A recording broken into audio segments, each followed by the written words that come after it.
హరిశంకర్ దర్శకత్వంలో రూపొందించిన దువ్వాడ జగన్నాథం చిత్రం ఇటీవల ప్రేక్షకుల ముందుకొచ్చింది. అల్లు అర్జున్, పూజా హెగ్డే జంటగా నటించిన ఈ సినిమాపై కొన్ని రివ్యూలు నెగిటివ్ గా వచ్చాయి. ఈ సినిమాకి లభిస్తున్న ఆదరణ సందర్భంగా థ్యాంక్ యూ మీట్ ను ఏర్పాటు చేశారు. ఈ కార్యక్రమంలో అల్లు అర్జున్ మాట్లాడుతూ నెగిటివ్ రివ్యూలను తాను ఎంత మాత్రం పట్టించుకోనని చెప్పాడు.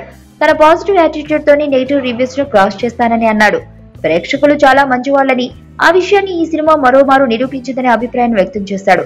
ఈ సినిమా గురించి నెగిటివ్ రివ్యూస్ రాసిన వాళ్ళంతా పెరుగుతున్న వసూళ్లను చూసైనా తమ అభిప్రాయాన్ని మార్చుకోవాలని అన్నాడు.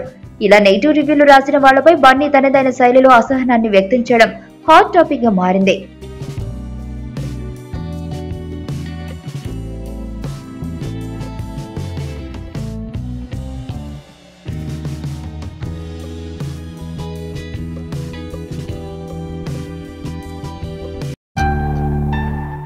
గర్ల్స్ అందరూ హ్యాండ్సమ్ గర్ల్స్ ని ఇష్టపడతారు కాబట్టి he's a handsome, so that's why I like. Behaviour ఒకటి మంచి ఉంటుంది. సో మహేష్ బాబులో సాఫ్ట్ కార్నర్ చూస్తారు. హీరో అంటే మహేష్ బాబు, మహేష్ బాబు అంటే హీరో. ఇది నా డైలాగ్, రాసి పెట్టుకోండి.